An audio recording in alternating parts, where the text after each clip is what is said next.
हम फिर से लेकर आ चुके हैं आप लोगों के लिए दिन भर की सभी ताज़ा और बड़ी खबरें। एक एक कर आपको सारी खबरों की जानकारी देंगे आज देश दुनिया में क्या कुछ हो रहा है। दरअसल सबसे पहली जो बिग ब्रेकिंग निकल कर आ रही है, जी हाँ, आप लोग बता दें, बीजेपी की केंद्रीय मंत्री स्मृति ईरानी का लोगों ने जमकर उड़ाया मजाक। कहा लगता है स्मृति ईरानी ने, जी हाँ, सेतु ऐप का उपयोग नहीं किया था तभी तो उनको कोरोना हो गया। इसके बारे में आपको विस्तार से बताएंगे। वहीं पर दूसरी बिग ब्रेकिंग में हम आपको बताएंगे, जी हाँ, दरअसल आप लोग बताएं, तेजस्विनी से डरी मोदी सरकार, पूरी तरीके से एनडीए और मोदी सरकार का हो गया बिहार से पत्ता साफ। इसके बारे में आपको विस्तार से बताएंगे।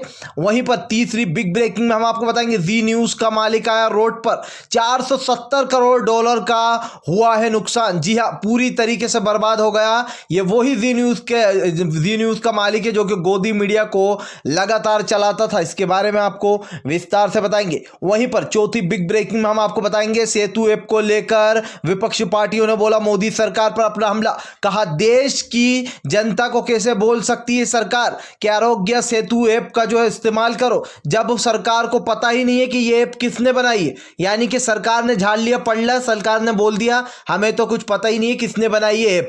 लो साहब, अजय देवगन से इसका एड दिलवाया गया। सरकार ने बार बार कहा, कंपलसरी कर दी गई थी ये ऐप, उसके बावजूद सरकार ने हाथ उठा दिए। अब सरकार कह रही है कि आरोग्य सेतु ऐप किसने बनाई, हमें कुछ खबर नहीं है। इसके बारे में भी आपको विस्तार से बताएंगे क्या कुछ बवाल हो रहा है। वहीं पर अगली बिग ब्रेकिंग में हम आपको बताएंगे, जी हाँ, दरअसल आप लोगों को बता दें कि एक बार फिर से गोदी मीडिया रंगे हाथ धरी गई। भाई गोदी मीडिया जो कि लगातार झूठे वीडियो चलाए जा रही है। पाकिस्तान का आप लोग बता दें, रजत शर्मा ने एक वीडियो चलाया था जिसमें सांसद में उनका यह दावा है कि उस वीडियो में लोग मोदी से डर रहे हैं और वो कह रहा है मोदी मोदी। जी हाँ, इस वीडियो की सच्चाई जैसे ही खुली, मोदी भक्त रजत शर्मा का नाम लोगों ने दे दिया बेशर्मा। जी हाँ, रजत शर्मा का कर दिया बेशरम शर्मा। इसके बारे में आपको विस्तार से बताएंगे कैसे गोदी मीडिया रंगे हाथ धरी गई है। वहीं पर अगली बिग ब्रेकिंग में हम आपको बताएंगे, जी हाँ, दरअसल आप लोगों को बता दें कि एक बार फिर से मोदी सरकार पर उठने लगी हैं उंगलियां। जी हाँ, किसानों के लिए जिस तरीके से काला बिल लाया गया उसका देश में भयंकर विरोध, किसानों की आंधी में बह गई मोदी सरकार। भाजपा का पत्ता आप लोग बता दें पूरे देश से होने वाला है साहब। 2000 में मोदी का अंत निश्चित है। इसके बारे में भी आपको विस्तार से बताएंगे। वहीं पर अगली बड़ी खबर में हम आपको बताएंगे, संजय सिंह ने बोला एक बार फिर से आप लोग बता दें मायावती पर अपना हमला। कहा एक सीट के लिए बिक गई मायावती, बीजेपी के साथ जाकर मिल गई हैं। इसके बारे में आपको विस्तार से बताएंगे। तो सारी खबरें एक एक कर देंगे। खैर चलिए बढ़ते हैं सबसे पहली और बड़ी खबर की ओर। दोस्तों, गोदी मीडिया की सच्चाई तो अक्सर ही खुलकर सामने आती रही है, लेकिन इस बार जैसे रजत शर्मा एक्सपोज हुए हैं, ये अपने आप में काबिल तारीफ होगा। दरअसल आप लोगों को बता दूं, अभी 2 दिन पहले अभी रिसेंटली रजत शर्मा ने एक वीडियो चलाया था जहां पर उन्होंने बताया था कि पाकिस्तान के सांसद में लोग मोदी का नाम ले रहे हैं और मोदी के नाम से डर रहे हैं। जी हाँ, वहां पर आवाजें आ रही थी मोदी मोदी, ऐसा रजत शर्मा ने बताया। और उन्होंने ये भी कहा, ये आप सुन लीजिए कि ये गोदी मीडिया किस तरीके से एक माहौल बना के झूठ बोलती है। उन्होंने ये भी कहा था कि हमने इस वीडियो की तफ्तीश की है, उसके बाद हमने इस वीडियो को जो है यहाँ पर आपको बता रहे हैं। देखकर उन्होंने कहा था, मैं भी हैरान हो गया कि भाई पाकिस्तान के सांसद में जो है यहाँ पर मोदी के नाम से लोग डर रहे हैं। इंडिया में तो मोदी के नाम से कोई डरता है नहीं, पाकिस्तान में क्या खाक डरेगा। खैर चलिए आपको इस वीडियो की सच्चाई बताते हैं। दरअसल दोस्तों, आप खुद समझ सकते हैं कि किसी सांसद में, किसी और देश के सांसद में कोई ये कह ही नहीं सकता किसी और देश के पीएम के बारे में किसी का नाम अगर लेगा तो उसका जो कैरियर है राजनीतिक, वो पूरी तरीके से बर्बाद हो जाएगा, उसे तो बैन कर दिया जाएगा। अब हम आपको बताते हैं उसके उस वीडियो के पीछे से रियल आवाज क्या आ रही थी। दरअसल सांसद में जो हुजूर को लेकर टिप्पणी की गई थी, वहां पर कुछ उस चीज को लेकर आप लोगों को बता दें बात हो रही थी पाकिस्तान में। ठीक है, उस चीज को जो है यहाँ पर रजत शर्मा ने बताया कि मोदी मोदी के नारे लग रहे थे, जबकि आप लोगों को बता दें कि वो मोदी के नाम के नारे नहीं थे। पाकिस्तान में वो नारे थे कि आप वोटिंग। जी हाँ, वोटिंग को मोदी मोदी का नाम दे दिया गया। दरअसल आप लोग बता दें वहां पर वोटिंग की बात चल रही थी और इसको रजत शर्मा ने मोदी मोदी बता दिया गया। तो अब आप खुद सोच सकते हैं कि यहाँ पर किस तरीके से रजत शर्मा रंगे हाथ पकड़े गए और उनका झूठ भी सामने आ गया। खैर चलिए हम बढ़ते हैं एक और अगली बिग ब्रेकिंग की तरफ। बता दें आप लोग को अगली जो बड़ी खबर निकल कर आ रही है, मायावती पर बोला संजय सिंह ने बड़ा हमला। कहा मायावती एक सीट के लिए बीजेपी से जाकर मिल गई है। दरअसल दोस्तों आप लोग बता दें इससे पहले प्रियंका गांधी भी मायावती पर अपना निशाना साध चुकी हैं। और ये इन जैसी जो छोटी मोटी जो पार्टियां होती हैं ये बीजेपी से जाकर मिल जाती हैं, पहले आपसे वोट मांगती हैं, बाद में आप लोगों को धोखा देकर बीजेपी जैसी पार्टियों से मिल जाती हैं जो कि देश को ऑलरेडी बर्बाद करने की कगार पर है। मायावती पर संजय सिंह ने बड़ा हमला बोला, कहा एक सीट कर लिए अपना ईमान बेच के जाकर मिल गई है मायावती बीजेपी से।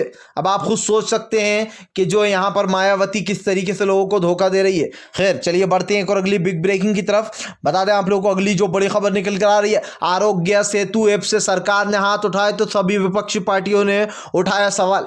दोस्तों ये तो आपको याद ही होगा कि आरोग्य सेतु ऐप का जमकर प्रमोशन किया गया सरकार द्वारा कि आपके पास ये ऐप होना अनिवार्य है, वरना आपको ट्रेनों में, प्लेन में, कहीं पर भी जो है बैठने से पहले ये ऐप आपको बताना होगी। यहां तक कि सरकार ने बिना जांच पड़ताल के ये तक कह डाला कि ये जो ऐप है ये आपको कोरोना से बचाएगी, ये आपको पहले ही बता देगी कि आप कोरोना पॉजिटिव हो। अब जब इस ऐप का झूठ सामने आया, जब सरकार से पूछा गया कि इस ऐप का डेवलपर कौन है, तो सरकार ने हाथ ऊंचे खड़े कर दिए। सरकार कहती है कि हमें तो पता ही नहीं है आरोग्य सेतु ऐप किसने बनाई। भाई मैं आप सिर्फ एक सीधा सा सवाल पूछता हूं आप लोगों से कि जब सरकार को पता नहीं था कि आरोग्य सेतु ऐप किसने बनाई, तो फिर अजय देवगन ने इसका जो है यहाँ पर प्रमोशन क्यों किया, नहीं जो यहाँ पर अलर्ट कर देती है। अब आप खुद सोच सकते हैं कि सरकार ने अपने हाथ ऊपर खड़े कर लिए जब इसकी जांच हुई, जब मांगा गया, तो अब लोगों ने जो है यहाँ पर इस पर निशाना साधा, विपक्षी पार्टियों ने शुरू कर दिया कि हमारे देश के महान पीएम मोदी इतनी बड़ी गलती कैसे कर सकती है। अब आप खुद सोच लीजिए कि बीजेपी की सरकार कैसे देश के उन करोड़ों लोगों को बेवकूफ बना रही थी जिनके मोबाइल में ये ऐपें हैं, और अभी भी ये ऐपें उन लोगों के मोबाइल में होंगी। और मैं लिख के दे दूं, अभी भी कुछ अंधभक्त ऐसे होंगे जो कि इस खबर को जो यहाँ पर सोचेंगे चलो कुछ नहीं होता है यार, मोदी जी हैं हमारे, मोदी जी जो भी करेंगे सही करेंगे, ठीक है ना। खैर चलिए बढ़ते हैं एक और अगली बिग ब्रेकिंग की तरफ। बता दें आप लोगों को बुरी तरीके से बीजेपी की हुई किरकिरी। जी हाँ, आप लोगों को बता दें कि जो कोरोना के नाम पर जो लोग विपक्षी पार्टियों का पर निशाना साधती थी जो बीजेपी, अब उसी का, जी हां, केंद्रीय मंत्री स्मृति ईरानी का ही बना सोशल मीडिया पर जमकर मजाक। दरअसल आप लोगों को बता दें स्मृति ईरानी गई थी अपनी रैली में वो हो गई कोरोना पॉजिटिव। ये उन्होंने कल ही जो यहां पर खबर दी कि मैं कोरोना पॉजिटिव हो चुकी हूं, कोरोना पॉजिटिव। ऐसे में मुझे काफी ज्यादा दुख है। अब सबसे बड़ी बात यह आ जाती है, खैर स्मृति ईरानी सही हो जाए, हमारी यही जो है यहां पर मंशा है, लेकिन सबसे बड़ी बात यह आती है कि ये वही स्मृति ईरानी है, ये वही बीजेपी है जो कि कुछ दिन पहले तक कह रही थी कि तबलीगी जमात ने कोरोना फैलाया। अब क्या स्मृति ईरानी जिन जिन के साथ थी पूरी सभा में उन लोगों को कोरोना नहीं हुआ होगा? क्या अब हम भी कहें कि स्मृति ईरानी ने कोरोना फैलाया? जहां जहां बीजेपी की पार्टियां जा रही हैं, अगर किसी को कोरोना हो रहा है और कोई उनके संपर्क में आ रहा है, तो क्या अब हम भी यही कहने लगे कि बीजेपी ने कोरोना फैलाया? क्योंकि जिस तरीके से तबलीगी जमात पर इल्जाम लगाया गया था उससे साफ साफ दिखाई दे रहा है कि अब स्मृति ईरानी को भी यही बोलना चाहिए। आप लोगों को बता दें इसका सोशल मीडिया पर जमकर मजाक बना। लोगों ने पूछा क्या स्मृति ईरानी के पास आरोग्य सेतु ऐप नहीं थी, और अगर थी तो फिर उनको पता कैसे नहीं चला कि भाई उनको कोरोना पॉजिटिव हो? तो अब आप सोच लीजिए कि सोशल मीडिया पर किस तरीके से मजाक बनाया जा रहा है बीजेपी वालों का। खैर चलिए बढ़ते हैं एक और अगली बिग ब्रेकिंग की तरफ। बता दें आप लोगों को गोदी मीडिया को पड़ा भारी। जी हाँ, 470 करोड़ डॉलर का मालिक आज हो गया है, सड़क पर आ गया। जी हाँ, दरअसल हम अब बात कर रहे हैं जी न्यूज़ पूरी तरीके से डूब चुका। ये वही जी न्यूज़ है जो कि गोदी मीडिया के नाम से जाना जाता है। मोदी भक्त है, मोदी का जमकर साथ दिया है, भ्रष्टाचारों का साथ देते हैं ये न्यूज़ चैनल। और ऐसे में अब जी न्यूज़ के जो मालिक है यानी कि सुभाष चंद्र, उन्होंने खुद ट्वीट करके बताया कि अब मेरे पास अब पहले आप सुन लीजिए पहले कितने करोड़ के मालिक थे जब कांग्रेस की सरकार थी 2014 में। 2014 के बाद से इनके नक्षत्र जो है वो पूरी तरीके से चेंज होगा। जब 2014 में यानी कि जब कांग्रेस की सरकार थी, एक तरीके से 2014 में बीजेपी की आ गई थी, लेकिन उससे पहले जब कांग्रेस की सरकार थी लगभग 2014 में, उस टाइम ये बंदा हुआ करता था 470 करोड़ डॉलर का मालिक। अब आज इन्होंने सुभाष चंद्र ने ट्वीट कर बताया है कि अब मेरे पास 100 करोड़ से भी कम का धन रह गया। यानी कि जो लोग ने बीजेपी का साथ दिया था उनकी जो बेड लक है वो पहले से चालू हो चुकी है। कि वही बात आ जाती है बार बार कि हम तो डूबेंगे डूबेंगे सनम, लेकिन तुम्हें भी साथ लेकर डूबेंगे। जी हाँ, पहले तो एनडीए को लेकर डूब गए मोदी जी अपनी पनौती से। जी हाँ, एनडीए तो डूबेगी ही। बिहार में इस वक्त तेजस्वनी का जलवा दिखाई दे रहा है। वहीं दूसरी तरफ अब जिस तरीके से जी न्यूज़ के सुभाष चंद्र ने ट्वीट कर बताया कि अब वो 100 करोड़ से भी कम के मालिक रह गए हैं, ऐसे में लोगों ने जमकर जो है यहाँ पर लताड़ लगाई और कहा और दो बीजेपी के लोगों का साथ। खैर चलिए हम बढ़ते हैं एक और अगली बिग ब्रेकिंग की तरफ। बता दें आप लोगों को अगली जो बड़ी खबर निकल कर आ रही है, भयंकर विरोध मोदी के खिलाफ। जी हाँ, दरअसल आप लोग बता दें किसानों का विरोध संभलने का नाम नहीं ले रहा। किसान जो है दिल्ली पहुंच चुके हैं। जी हाँ, किसान पहुंचे दिल्ली तो मोदी हो गए बिहार में मंत्र छू।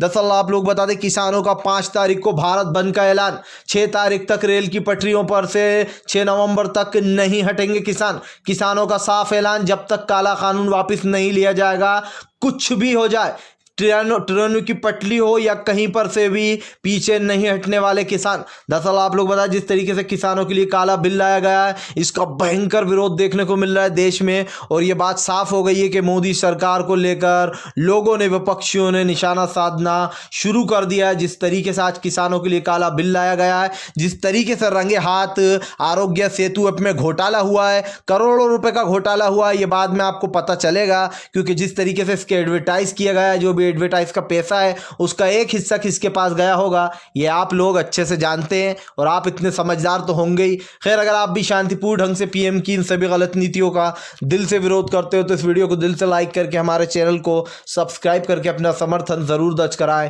क्योंकि हम एक ऐसे निष्पक्ष पत्रकार हैं जो कि आप तक सिर्फ सच और सच पहुंचाने की कोशिश करते हैं। तो हम मिलेंगे आपसे नेक्स्ट वीडियो में, तब तक के लिए वंदे मातरम, जय हिंद।